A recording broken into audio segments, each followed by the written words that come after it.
안녕하세요. 소연아리 뮤지컬 배우 박소연입니다. 색다른 시선으로 뮤지컬을 바라보는 시간 소연아리. 오늘도 무엇이 우리의 주인공들을 그렇게 만들었나 답을 찾아볼 텐데요. 이번 편에서 정신세계를 해부당할 인물들은 뮤지컬 모차르트의 주인공들입니다. 곧 업로드될 본편에 앞서 뮤지컬 모차르트 못 보신 분들을 위해서 줄거리 요약해보았습니다. 어쩔 수 없는 스포 주의하세요.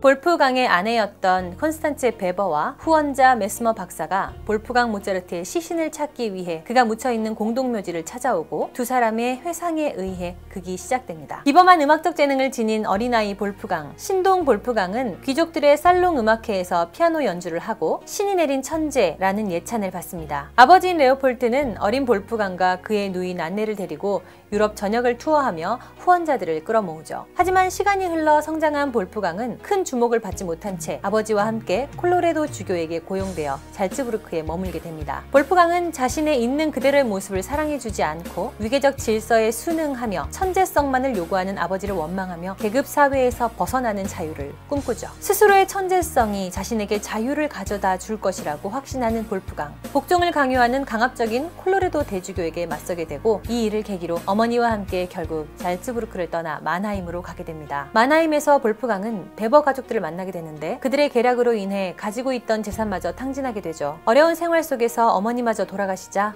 낙담한 볼프강은 다시 잘츠부르크로 돌아가게 되고 후원자인 발트슈테텐 남작 부인으로부터 비네서의 데뷔를 제안받습니다. 아버지 레오폴트는 이를 완강히 거부하지만 그동안 볼프강의 재능을 눈여겨보던 콜로레도 주교가 볼프강을 데리고 빈으로 가게 되죠. 빈에서 볼프강은 다시 베버 가족을 만나 딸 콘스탄체와 사랑에 빠지게 되는데요. 이후 콜로레도 주교와 충돌하고 결국 잘츠부르크로 돌아가라는 주교의 명령을 거부한 채 빈에 남겠다는 선언을 하게 됩니다. 주교로부터 쫓겨나 홀로 빈에 남게 된 볼프강은 자유를 얻었다며 기뻐하지만 그 천재성은 그를 결코 자유롭게 해주는 수단이 아니었죠. 볼프강의 음악은 그의 생명을 갉아먹고 있었습니다. 그가 가진 천재성인 아마데가 악마로 변해 그의 팔을 찌르고 그 피를 잉크로 삼아 작곡을 하며 볼프강을 잠식하려 했기 때문인데요. 볼프강은 천재성을 발휘해 음악을 만들수록 죽음에 가까워진다는 것을 느끼며 절망하게 됩니다. 이후 볼프강은 빈의 사교계에 진출하는 데 성공하지만 정치적 다툼이 난무하는 그곳에서는 음악으로서도 완전히 자유로울 수 없음을 점차 알게 되고 잘츠부르크에 두고 온 가족들에 대한 죄책감 역시 그를 자극합니다. 혼란스러운 가운데서도 볼프강은 음악에 충실하려 애쓰지만 이로 인해서 누이 난넬이나 그리고 아내 콘스탄체와의 사이가 멀어지고 말죠. 한편 잘츠부르크에 머물고 있던 아버지 레오폴트는 콜로레도 주교와 발트슈테텐 남작 부인에게 아들과 만나볼 것을 권유받고 빈으로 향합니다. 빈에서 유명해진 볼프강은 아버지 레오폴드에게 주교의 밑에서 벗어나기를 권하지만 오히려 레오폴트는 볼프강이 가족들을 저버렸다면서 비난하고 다시 잘츠부르크로 돌아가 버립니다. 아버지가 더 이상 자신도 자신의 음악도 사랑해주지 않는다는 사실에 볼프강은 깊은 슬픔에 빠지죠. 아버지와의 의절로 인한 충격과 대도시에서 자신을 이용하려고만 드는 사람들에 의해 지쳐있던 볼프강은 어느 날 갑작스럽게 날아든 아버지 레오폴트의 부고를 전해 듣게 되고 사랑하던 아내인 콘스탄체와의 사이에서도 불화가 일어납니다. 이런 상황 속에서 콜로레도 주교는 빈으로 볼프강을 찾아오지만 볼프강은 그에게 다시 고용되기를 거부하죠. 음악에 대한 재능이 자신을 자유롭고 행복하게 만들기보다 자신을 더 괴로운 상황으로 고립시키고 있다는 사실을 깨달은 볼프강은 발작하며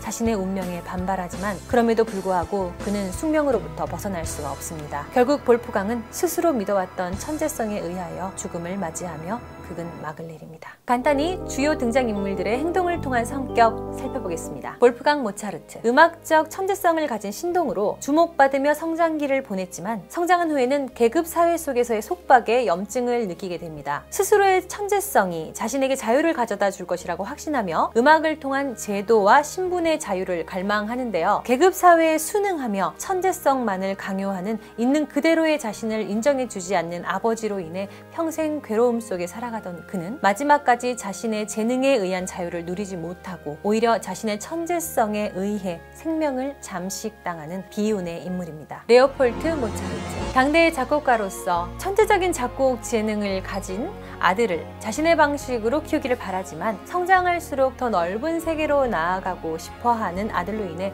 볼프강과 계속해서 충돌하게 됩니다. 볼프강이 자신과 가족의 곁에서 안정적인 음악 활동을 하기를 바랬던 그는 자신과 가족을 떠나 대도시 빈에서 성공적인 음악가로 성장한 아들을 인정해 주기보다는 끝까지 비난하며 모차르트를 힘들게 하는데요. 아들의 성공에 한 번도 박수 쳐주지 않았던 그는 결국 볼프강에게 부고 소식으로 마지막 안부를 전하게 됩니다. 콜로레도 대주교 잘츠부르크에서 왕가도 같은 권위를 가진 세력가로서 과학자, 학자, 그리고 대주교이기까지 한 그는 모차르트의 음악적 천재성과 재능을 인정하여 가까이 두고 싶어 하면서도 볼프강을 자신의 아래에 굴복시키고 싶어 하는 이중적인 모습을 보입니다. 자유를 갈망하는 볼프강에게 복종을 강요하는 강압적인 성격으로 모차르트가 추구하는 자유와 대치적인 구도에 있는 인물입니다. 콘스탄체. 모차르트의 아내 콘스탄체는 후대에 있어 호불호가 갈리는 정기적 해석이 있지만 뮤지컬 모차르트에서는 이렇게 묘사됩니다. 모차르트와 사랑에 빠져서 결혼했지만 사치스럽고 방탕하였으며 음악에 몰두하는 모차르트를 지지하지 않고 또 이해하지 못하는 자기중심적으로 살아가는 인물. 이상 뮤지컬 모차르트의 간략 줄거리와 등장인물들 살펴보았습니다.